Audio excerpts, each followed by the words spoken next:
Hello there, ladies and gentlemen, welcome back to the channel. Baldurs Gate 3 is here and it's all everybody is talking about, at least for the next few weeks until Starfield comes out. Then games journalists can shift their focus from writing articles about wanting to get dicked down by bears to which alien race they would want most to bone their girlfriends. And no, I'm not kink shaming. I can't blame these games journalists for being so horny over Baldurs Gate 3. I mean, have you seen tieflings? Lord have mercy, I'm about to bust. The sexual aspect of Baldurs Gate 3 is what games journalists seem to be extremely interested in. Probably because the gameplay aspect is just too difficult for them. And while I do love trashing the mainstream gaming media activists who spend their days online masquerading as real journalists, they're not entirely to blame for their lack of vision. The AAA gaming space is so full of the same tired, recycled garbage with a new coat of paint on it year after year.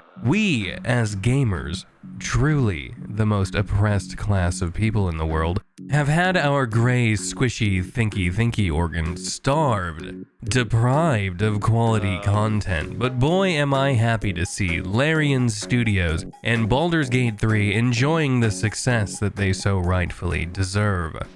But that's not what we're here to talk about today, though perhaps I will in a future video, because Lord knows I need some positivity in my life to escape this ever-deepening pit of depression that I am constantly trying to claw my way out of.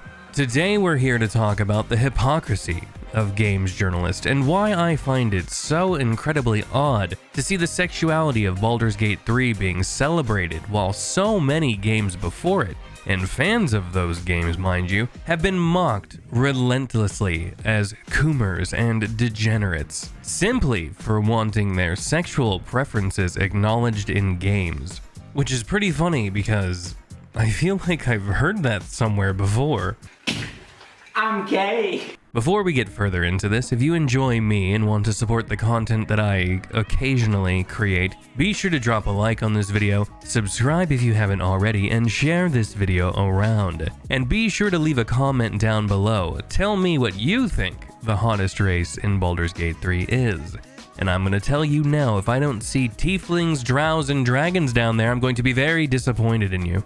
Not that long ago, I did a video talking about the double standards in entertainment, especially in video games, where sexualizing men is okay, but sexualizing women, well, that's gonna get you canceled by a bunch of 12-year-olds and the mentally ill on Twitter.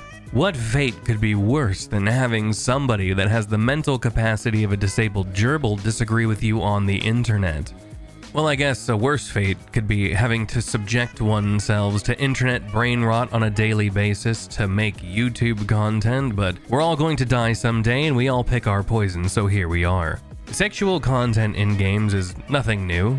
Take a look back at Mass Effect, Dragon Age, Bayonetta, Lollipop Chainsaw, hell, even Metal Gear Solid and Elden Ring. And no, I'm not talking about the girls in Elden Ring. That game just goes in dry every single time I try to play it. Games journalists are quick to call out what they would consider coomer content in games like Mass Effect when it has to do with a woman and her fat, juicy ass. But of course, when it comes to a man in a game like Ghost of Tsushima, well, then it's celebrated. More ass shots for everybody, please. But if that person is female, then you better cover up, you hussy. I'm over here wanting to see more men freeballing in the hot springs. Hold up, wait a minute. But the Mass Effect series and the Mass Effect fandom has always been down bad, and as somebody who finds themselves squarely in that down bad fandom, I always found it so odd to see games journalists who are praising the sexual choices that you have in that game, mainly when it comes to the gay romances, because nobody cares if it's straight romance, that those people would then go on to criticize sexual content in other games. Why is it okay to have sexualized content in a game like Ghost of Tsushima when it's focused around men, or gay romance, or in the case of Baldur's Gate, having sex with bestial creatures? And I say that because it's not really just an animal, it's a druid, but not really that far removed if you ask me. But when they see a character like 2B in Nier, then everybody loses their minds. The same journalists that critique 2B's design and people that like 2B, these journalists that will mock you for wanting attractive women in video games, have spent weeks now fawning over the sexual nature of Baldur's Gate 3, from celebrating druid sex in their bestial form to sexualizing Astarion at every given chance. And I want to be clear, I think the sex and sex preferences and choices in Baldur's Gate 3 is fine. I think the romance options and the ways the game allows everyone to express themselves is fantastic. It's the kind of freedom that this game allows you. What really bothers me are the journalists who will sit there and tell people that they're sad, pathetic coomers for wanting attractive women in video games, when they're sitting at their desks watching gameplay videos of Baldur's Gate, because let's be honest, how many of the people over at The Gamer and Kotaku actually play video games? They will sit there and cream themselves over a goblin fornicating with a fantasy version of Lizzo, but if you want a hot chick in Fable, you're a misogynist. Oh, what's that? You think the women in Starfield are a little too homely for your taste? Well, guess what, basement dweller? Women in video games aren't here for your entertainment and sexual gratification. Unless, of course, you take a look at the modding scene for a game like Skyrim.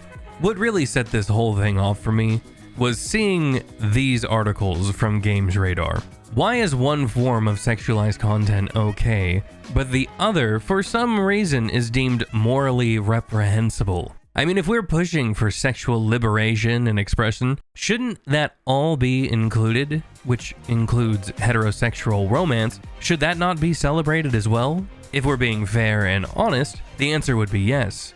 But these people and these outlets are not fair, and they are certainly not honest. There is a clear bias against heterosexuality and beautiful women being portrayed in video games. To be more accurate, there is a bias against beautiful women in most Western video games, because Japan, Korea, and even China seem to have this beautiful character design thing nailed down to a science. I truly don't know where and why these lines are drawn. I hear all too often that games and the characters in those games aren't meant for you to jerk off to. People on the internet and games journalists alike get oddly upset when gamers ask for women in the games, or hell, even the men in the games, to just be attractive. But in the case of Baldur's Gate 3, where everybody is hot and you can romance so many of the characters, suddenly it's okay. And allow me to take this a step further, because it's not just that everybody's hot and you can bone all of them. It's that you can actually strip down your entire party. You can go through the entire game nude, and what's pretty amazing and funny is that other characters in the world, they'll notice and they're gonna ask why you're naked or why your companions are naked. I would be a rich man if I had a penny for every time I saw Astarion being put in some female skimpy armor, because, let's be honest, who doesn't love a scantily clad vampire? But my god, could you imagine the outrage if this is something that could be done in a game like Monster Hunter or Resident Evil? I mean, we already have seen people and these game journalist reactions to when you mod Ashley in Resident Evil 4 to be in some skimpy outfit, but it's okay for Leon to run around shirtless with cat ears. Because when you have a woman, now it's sexualizing the women, and you can't do that. But as long as it's a man, then you're okay.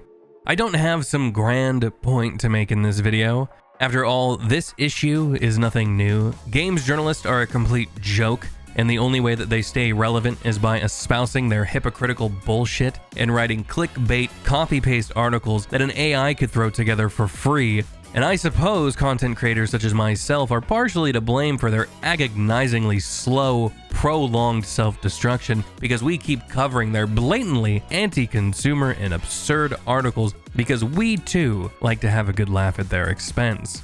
The games industry is in a sad state right now. I saw a trailer for Modern Warfare 3, which looked like Modern Warfare 2, which looked like Modern Warfare 1, so on and so forth. But hopefully, games like Baldur's Gate 3 will shake things up a little bit in the industry, but knowing the companies that are out there, for the most part, and these leeches, these games journalists, these activists, I'm not going to be holding my breath for any kind of positive change anytime soon.